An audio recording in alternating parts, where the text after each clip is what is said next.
We are the Phronesis Project. I am your co-host Rick, And this is your better half, Lauren. and we're here to talk about episode 4 of Hawkeye. So we start off with where we left off in episode 3 with Hawkeye having the sword, the Ronin sword, drawn to his throat by none other than Jack. Yeah, and when Jack has the sword up to his throat, there's a bit of, unfamiliarity because he doesn't know he's an Avenger. He also doesn't know like his name, right? Yeah, calls him the Archer. Since they're both swordsmen, maybe there is gonna be a little skirmish, but it quickly de-escalates. Yes, because Kate Bishop's mother enters the room and asks why there's an Avenger in her dining area. And after this little exchange, we get the title card, Hawkeye, and we're off and running. But, again, like you kind of want a little more spiciness. You want maybe a little more of an action exchange between the two. Yeah. Swordsman and Hawkeye or whatever. A little bit more drama, I guess. It kind of like fizzled very quickly, and then the next scene we see them sitting at the table. And she's sitting at the table. There's this one thing Bishop says that piqued my interest. He says CB1,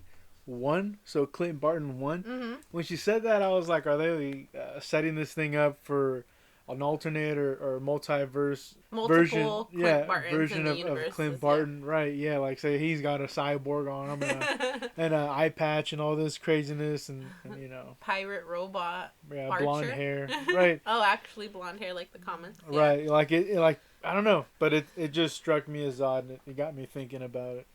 When I heard that, I don't know, I feel like it was more of like Star Wars nod, like CB1 is like Obi-Wan Kenobi, CP3O, something like that, but that's just me. She has that moment where like they're talking at the table, the sword is between the two, so it's the mom and Jack, Bishop and Hawkeye. Yeah, and to the side of them, it's the sword because you see the camera panning over him and him looking at it. I said that he was just going to take it, and which he did. He very spy-esque of him underneath his jacket. But right before that we see the unveiling of the Ronin sword in the elevator, we see Kate Bishop's mom, Eleanor, talking to him and stating again she's already told Kate Bishop she's not a superhero, she can't do these things. She's like, you have kids. Natasha Romanoff, she was good but not good enough to basically stay alive. I like that they keep bringing up Black Widow, Natasha Romanoff in that way, but I was like, damn, that's kind of like a jab, at him. Yeah, it sends huge red flags to the rest of the audience.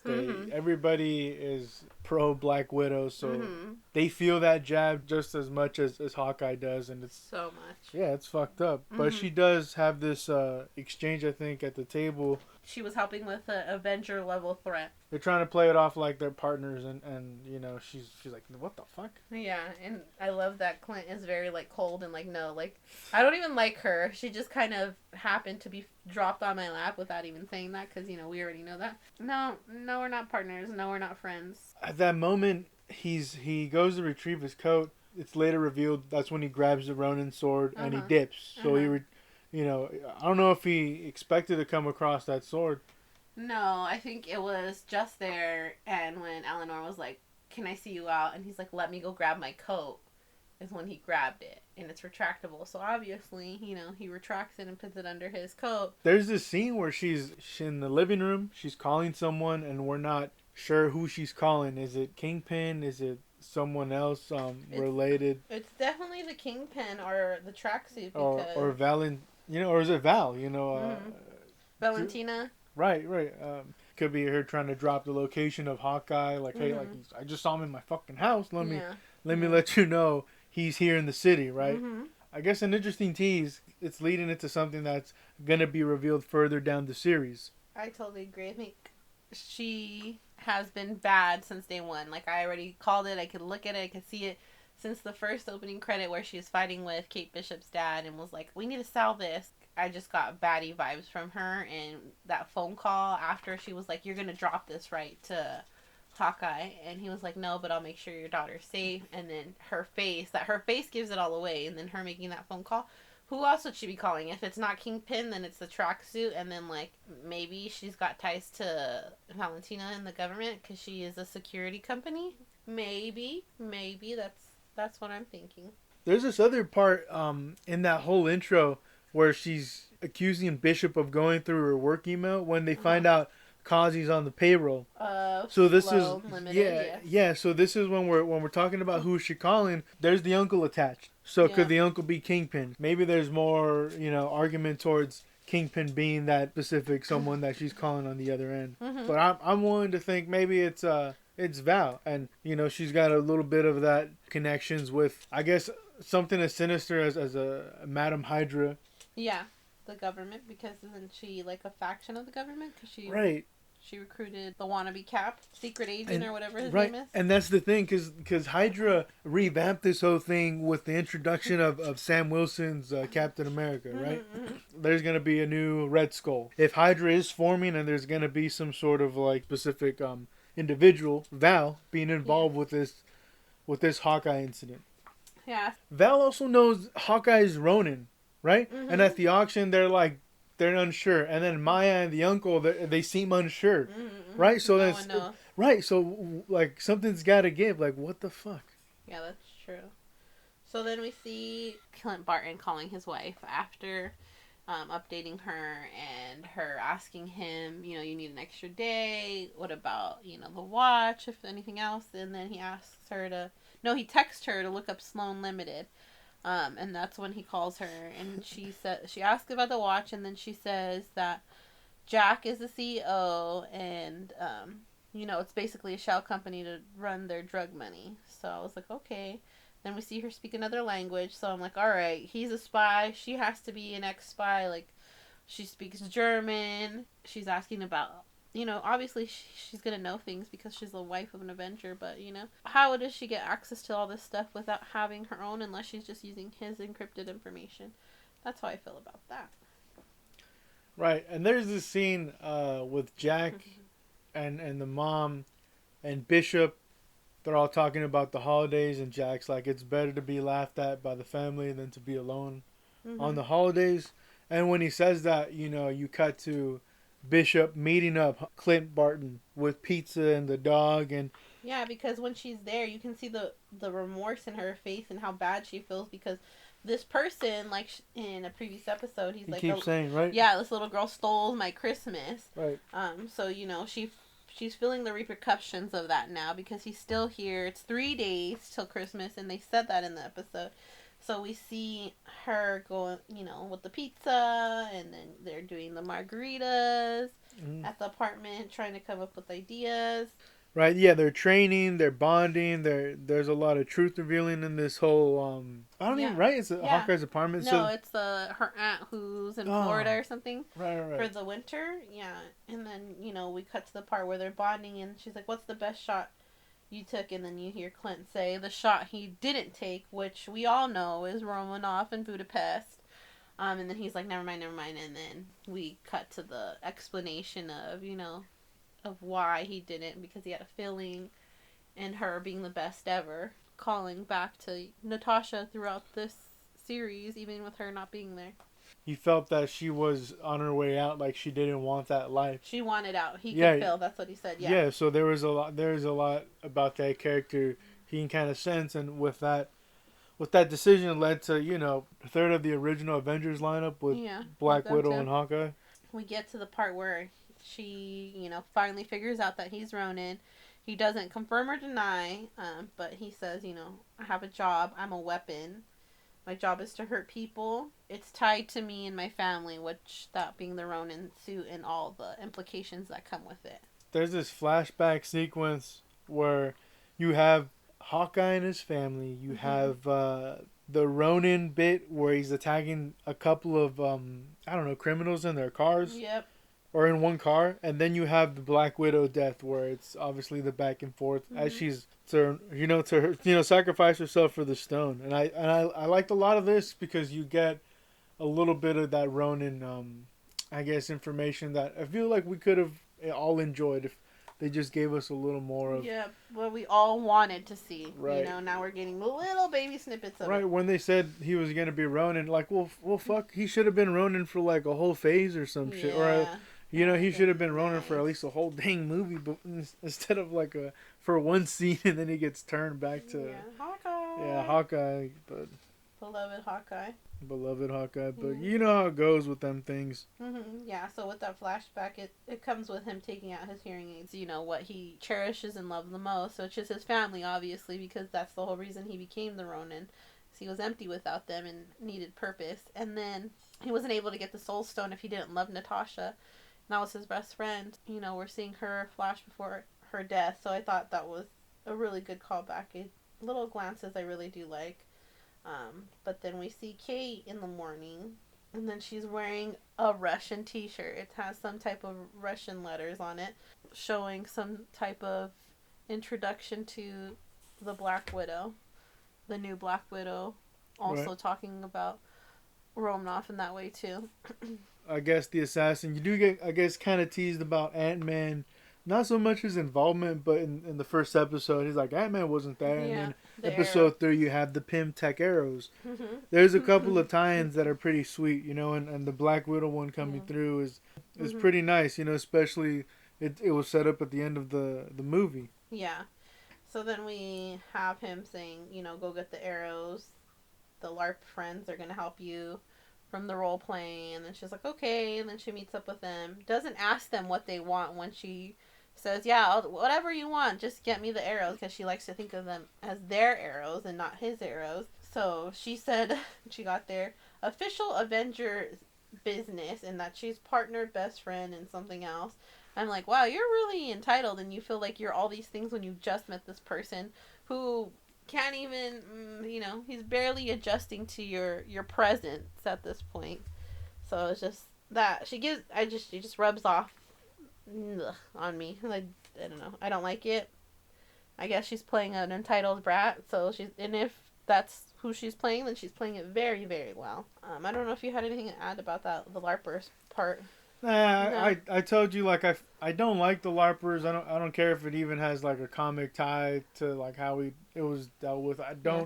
I just don't care about it. You know, like this show should be about freaking Hawkeye. Yep, and if anything, mentoring Bishop. Yeah. But again, with the Hawkeye being front and center of this dang show and him going street level on us and coming across some of these villains that we would see on a street level. They're not these fantastical. It's not Scarlet Witch. Yeah, it's not Vision. Exactly. No, it's people who are going to fight hand combat or maybe use a little tech. You know, maybe use a little gun here and there. So then we get to the next scene where it's him talking to Kazi. Kazi gets into the car.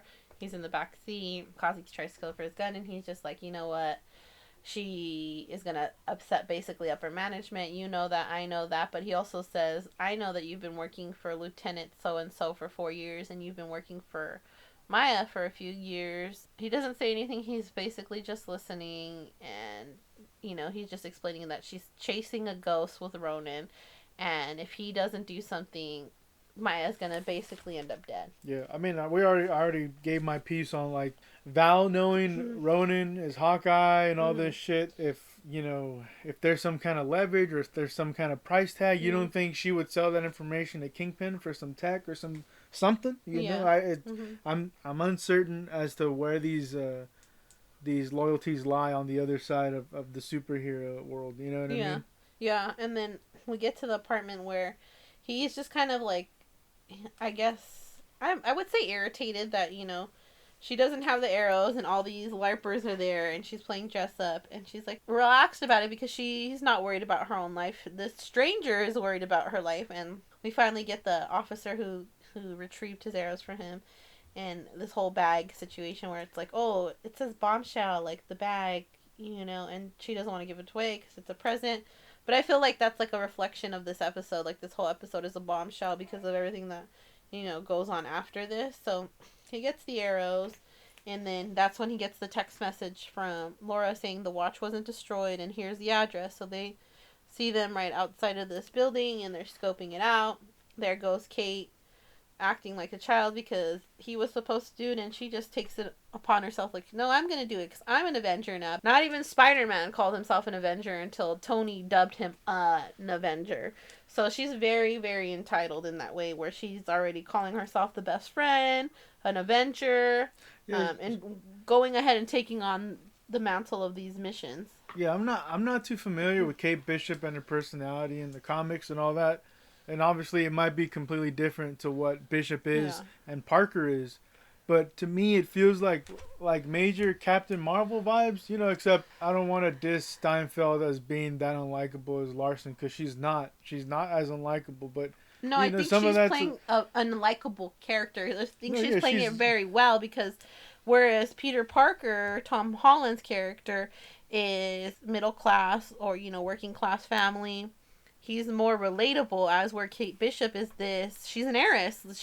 Her family owns Bishop Security, so you're an heiress. So basically, little Tony, in Iron Man 1, right before he becomes Iron Man. Baby Tone, you know, like that entitlement. Like, I come from a rich family. Lady Tone. Yeah, I can do whatever I want. I have this money. No harm shall come of me. Like her mom said in the first episode, like, you're young and you're rich and you think you're invincible kind of thing. And it shows in some of the actions that happen in, you know, this episode. Her going into the apartment, not knowing what's going on, finding the watch. Then, you know, Maya comes. We find out it's Maya's apartment, and it's a silent alarm with the flashing, getting her butt beat up, and then, you know, not knowing what to do when she's swinging across the way to the building, getting thrown off the building and still coming back. It's like, no, you got your hand slapped. You're not allowed to play with this toy anymore.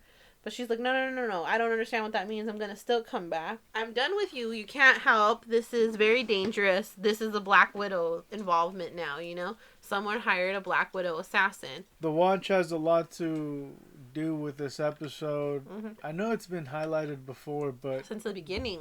Right. I think there's... The way Hawkeye talks about the Watch... I guess, like, he doesn't say it's Stark's watch. It just says Avengers compound. So maybe, you know...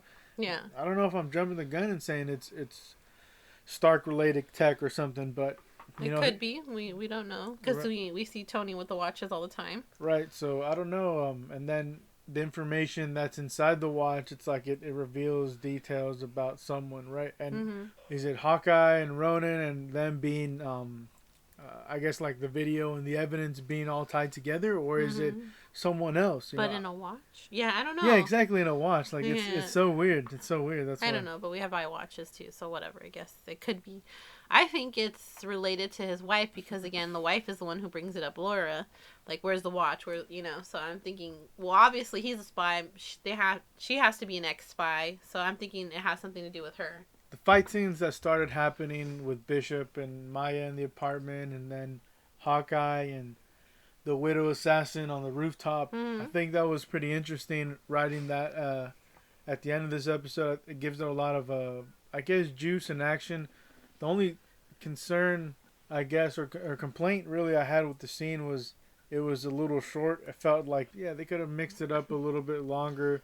Maya kind of looks like she's just done with the fight, but not even in a I'll get you later, since she can't really verbalize what she's going to do or say. Or it's different. It just kind of looks like she's going home after, you know, getting too roughed up playing outside with the neighbor's kids or something. You know, it's just... And I think that's exactly what it is. She's overwhelmed, and like she sees that this other person is beating them up, and she's beating them up way better than she is. But she got hit with the arrow, and like you're telling me, like, oh, she can hear the sound, so she couldn't do some Hawkeye shit where like she sees the arrow being launched, and she does like a little Matrix, like quick twitch, you know, to avoid the dang arrow. Or catches it, Yeah, I want to see like a little bit more with her, and it wasn't. And then the Black Widow assassin, she mixed it up a little bit, but then, you know, she pieces out, you know, after failing to, you know, kill Hawkeye, or failing to whatever she was going to do. I don't know if she was going to capture him or what the fuck. Yeah, she just stares at Kate Bishop, and I don't know if that's just her and her assassin ways, just like memorizing her face, like, oh, I'm going to remember you because you drew an arrow to my face kind of thing. Like,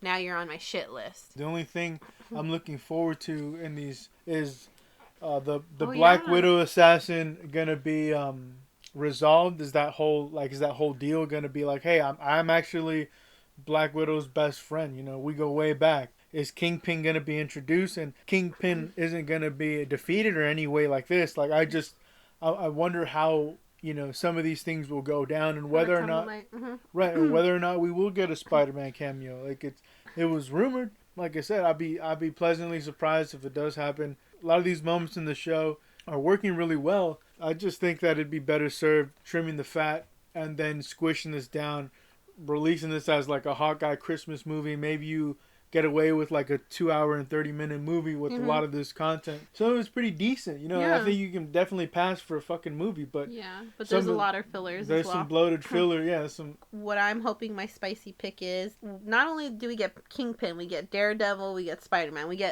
this is the neighborhood, this is New York. Like, we're gonna get all these guys because they're all involved. You had said earlier off when we were talking about Kingpin getting introduced at the holiday party, the Bishop holiday party, because the mom was talking about the party. You know, when's the best time to introduce people at a holiday party, right? So I think that's a good idea. And then I don't know how everybody else is gonna get introduced, but I think it is going to be very exciting in the next 2 episodes. I was not very excited with the series from the jump, but I feel like it's getting better and giving us what we want. It was just a slow go, especially since we were getting a lot of Kate Bishop. We didn't know about her, and on a show called Hawkeye. We are the Phronesis Project, and we will see you very soon. Thanks for watching.